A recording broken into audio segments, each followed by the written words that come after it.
क्या भगवान भक्त का अभिमान को तुरंत नाश करता है ताकि ये आगे इनके लिए कष्टदायी ना हो।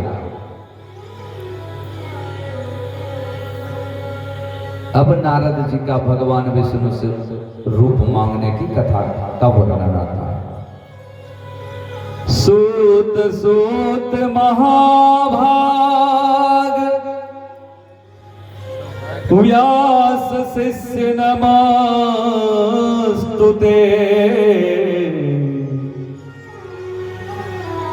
अद्भुत्यं कथातात वर्णिता कृपया हिन्नः मुनो गते हरिस्ता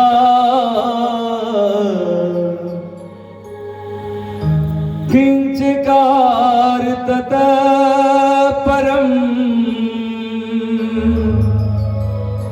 नारदोऽपि गतः कुत्र तन्मे व्याख्यातुमर्षि।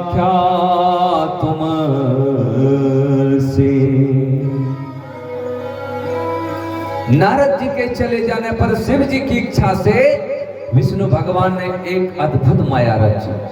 बोले विष्णु भगवान की।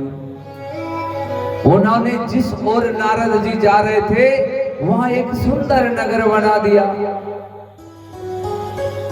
वह नगर वैकुंठ लोक से भी अधिक रमणीय था, अधिक सुंदर था। उस नगर के राजा का नाम शीलनिधि रखा। उस राजा की एक बहुत सुंदर कन्या भी थी। उन्होंने अपने पुत्री के स्वयंवर का आयोजन किया। भगवान विष्णु ने माया से यह सभी लीलाएं कर रहे हैं। उनकी कन्या का वर्ण करने के लिए उत्सुक बहुत से राजकुमार पधारे थे। वहां बहुत चहल पहल थी। शास्त्र में स्वयंवर का वर्णन आता है। स्वयंवर यानी स्वयंवर का वर्ण करना, उसे स्वयंवर कहते हैं। तो उसमें क्या होता है, सभी अंगतुक को, बड़े बड़े राजा महाराजा को, विद्वानों को, योग्य वर को बुलाया जाता है। उसमें लड़की हाथ में माला लेकर अपनी इच्छा से वर का वरते, अपनी इच्छा से वर ढूंढती है। उसी को स्वयंवर कहते हैं। वरमाला भी उसको कह सकते हैं, लेकिन आजकल एक फैशन चल गया है। क्या वरमाला तो होता है, एक वधुमाला भी डाल दिया जाता है लड़की के द्वारा, लड़का के द्वारा लड़की को। तो आज शीलनिधि राजा के नगर में चहल पहल है। उनकी पुत्री की स्वयंवर है। बड़े बड़े राजा महाराजा वहां पर आए हुए, आसन जमाए हुए। इस नगर की शोभा देखते ही मोहित हो जाते हैं लोग, क्योंकि भगवान विष्णु के द्वारा स्वयं इस माया का नगरी का निर्माण किया गया। अब राजा शीलनिधि ने नारद जी को आते देखा तो उन्हें सादर प्रणाम करके सोने के सिंहासन पर बिठाकर उनकी पूजा किया, क्योंकि देव ऋषि, ब्रह्म ऋषि नारद हैं। और अपनी देव सुंदरी कन्या को बुलाया, जिसने महर्षि के चरणों में प्रणाम किया। नारद जी से उसका परिचय कराए शीलनिधि राजा ने। और राजा ने निवेदन किया, हे महर्षि, यह मेरी पुत्री है। इसके स्वयंवर का आयोजन किया है मैंने। इस कन्या के गुण दोषों को इनका हस्तरेखा देकर बताने की कृपा कीजिए। राजा का ऐसा वचन सुनकर नारद जी बोले, राजन, आपकी कन्या साक्षात लक्ष्मी है। इसका भावी पति भगवान शिव के समान वैभवशाली, त्रिलोक विजयी, वीर तथा कामदेव को जीतने वाला होगा। ऐसा कहकर नारद मुनि सोचने लगे कि इस कन्या का हस्तरेखा तो बड़ा तगड़ा है। इनका विवाह जिनसे होगा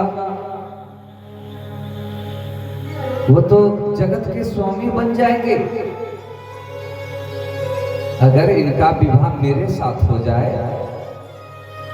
तो मैं पूरे संसार का स्वामी हो जाऊंगा। बहुत ही इनका रेखा, हस्त का जो रेखा है बड़ा भाग्यशाली रेखा है इनका। इनका पति तो और भाग्यशाली होंगे। किसी तरह इस लड़की का स्वयंवर मेरे साथ हो जाए, पानी ग्रहण मेरे साथ हो जाए। नारद जी ने उनका हस्तरेखा देखा, उन्हें बताया और फिर नारद मुनि वहां से चल दिए अपने मन में ये कामना लेकर कि इनके साथ मेरा विवाह हो जाए। अब भगवान भोलेनाथ की माया के कारण वे काम के वशीभूत होकर सोचने लगे कि राजकुमारी को हम कैसे प्राप्त करें। स्वयंवर में आए सुंदर एवं वैभवशाली राजाओं को छोड़कर भला या मेरा वरण कैसे करेंगे। मैं तो देखने में सुंदर भी नहीं हूं। स्वयंवर में ही अगर किसी राजा को वर लेंगे तो मेरा क्या होगा। भगवान भोलेनाथ की कृपा से उसमें काम का वास हो गया। भगवान विष्णु नारद का अभिमान भंग करने के लिए सब माया रचे हैं। अब नारद जी सोचने लगे कि नारियों का सौंदर्य बहुत प्रिय होता है। सौंदर्य को देखकर ही श्रीमती मेरा वरण कर सकती है। ऐसा विचार कर नारद जी फिर विष्णु लोक गए और उन्हें राजा शिलनिधि की कन्या के स्वयंवर के बारे में बताया भगवान विष्णु को। नारद जी ने सोचा कि पूरे विश्व में भगवान विष्णु से सुंदर कोई नहीं है, इसलिए मैं उन्हीं के पास जाता हूं, वही कुछ उपाय करेंगे प्रभु मेरे। अब शिलनिधि की कन्या श्रीमती से नारद ने विवाह करने की अपना इच्छा व्यक्त किया भगवान विष्णु से। उन्होंने भगवान विष्णु से प्रार्थना की कि वे अपना रूप उन्हें प्रदान करे ताकि श्रीमती उन्हें वर ले। अब नारद मुनि की ऐसी बात सुनकर भगवान मधुसूदन हंस पड़े। विष्णु भगवान शंकर के प्रभाव का अनुभव करके उन्होंने इस प्रकार उत्तर दिया कि भगवान विष्णु बोले, हे नारद, आप वहां स्वयं जाइए, अवश्य जाइए। मैं आपका हित उसी प्रकार करूंगा जिस प्रकार पीड़ित व्यक्ति का श्रेष्ठ वैद्य करता है, क्योंकि तुम मुझे विशेष प्रिय हो।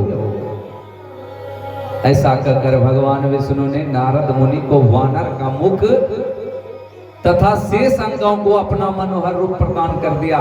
पूरा शरीर सुंदर दे दिया परंतु मुख वानर का दे दिया। बोले श्री हरि विष्णु भगवान की। क्योंकि भगवान अपने भक्तों का अभिमान तुरंत भंग करता है ताकि आगे कुछ इनको अनिष्ट ना हो जाए।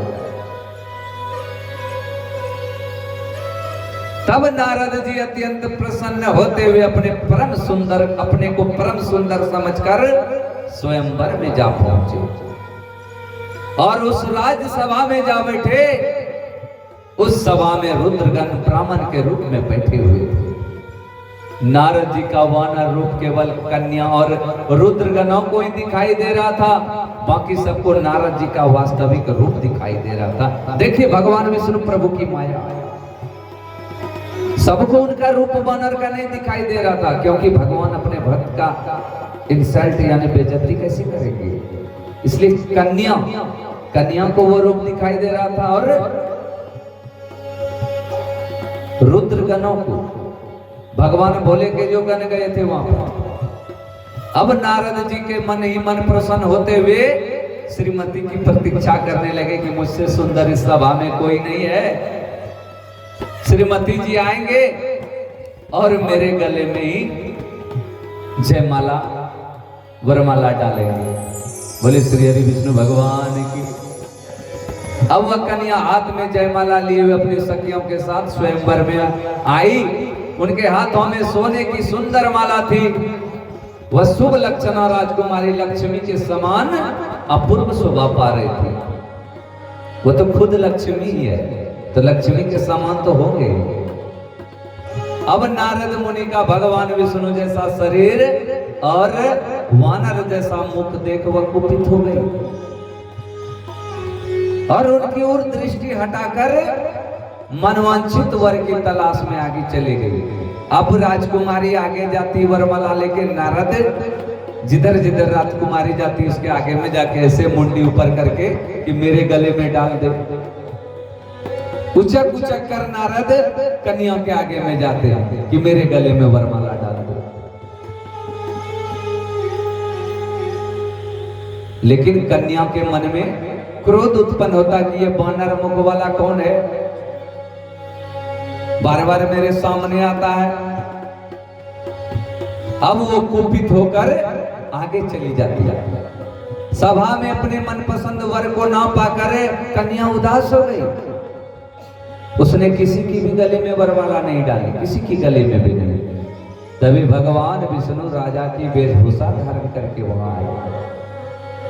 विष्णु जी को देखते ही उस परम सुंदरी ने उनके गले में वरमाला डाला, उनके गले में वरमाला दे डाला। बोले विष्णु भगवान की। अब विष्णु जी राजकुमारी को साथ लेकर तुरंत अपने लोक में चले गए, क्योंकि वो साक्षात लक्ष्मी ही थी। यह देखकर नारद जी विचलित हो गए। जब मनुष्य का स्वार्थ की पूर्ति नहीं होती है ना, तब वो बिलबिलाने लगता है। मैं भी 3 दिन से बिलबिला रहा था और भोलेनाथ के ऊपर गुस्सा जाहिर कर रहा था कि प्रभु आपका पुत्र है, ये आयोजन किया है, बहुत मुश्किल से सबने मेहनत की है, आप रोज बारिश कर रहे हैं, उसमें भी हम लोगों का स्वार्थ छुपा है कि कथा करेंगे, लेकिन ये कोई स्वार्थ नहीं है, ये तो भक्ति का गंगा है। आप सभी शिव महापुराण की रुद्र संहिता श्रवण कर रहे हैं। अब नारद जी बिलबिलाने लगे। तब ब्राह्मणों के रूप में उपस्थित रुद्रगणों ने नारद से कहा, हे नारद, आप परेशान क्यों हैं? नारद ने कहा, मैं इतना परम सुंदर, इतना दिव्यवान, रूपवान, गुणवान, और राजकुमारी ने मेरे गले में वरमाला नहीं डाल के विष्णु के गले में वरमाला डाल, उस राजा के गले में वरमाला डाल दिया जो विष्णु भगवान राजा के रूप धारण करके आए थे। तब रुद्रगण हंसने लगे।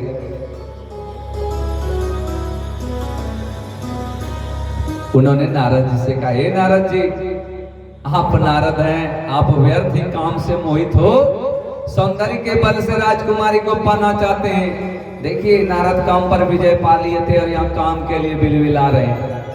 प्रभु की महिमा देखिए, इसलिए आप कितनों बड़ा संताधारी हैं। भगवान महादेव कटोरा बदलने में तनिक भी देरी नहीं करता। आज आप राजा हैं, दूसरे कोई भिखारी है तो कल वो राजा हो सकता है, आप भिखारी हो सकते हैं। तो रुद्रगणों ने कहा, हे नारद, पहले जरा अपना मुख तो देखो, उसके बाद बात करना और गुस्सा जाहिर करना। यह वचन सुनकर नारद जी को बड़ा आश्चर्य हुआ। उन्होंने पानी में जाकर अपना मुख को देखा, जल में जाकर अपना मुख को देखा। वानर के समान मुख को देखकर वह अत्यंत क्रोधित हो उठा। शरीर भगवान विष्णु का, मुख वानर का, बहुत क्रोधित हो उठा वो। तथा रुद्रगणों को भी साफ दिया और बोला, तुमने एक ब्राह्मण का मजाक उड़ाया है, अतः तुम ब्राह्मण कुल में पैदा होकर भी राक्षस बन जाओ। यह सुनकर वे शिवगण कुछ नहीं बोले, बल्कि भगवान शिव की इच्छा को मानते हुए उदासीन भाव से अपने स्थान को चले गए और भगवान शिव की स्तुति करने लगे। बोले बाबा भोलेनाथ की जय।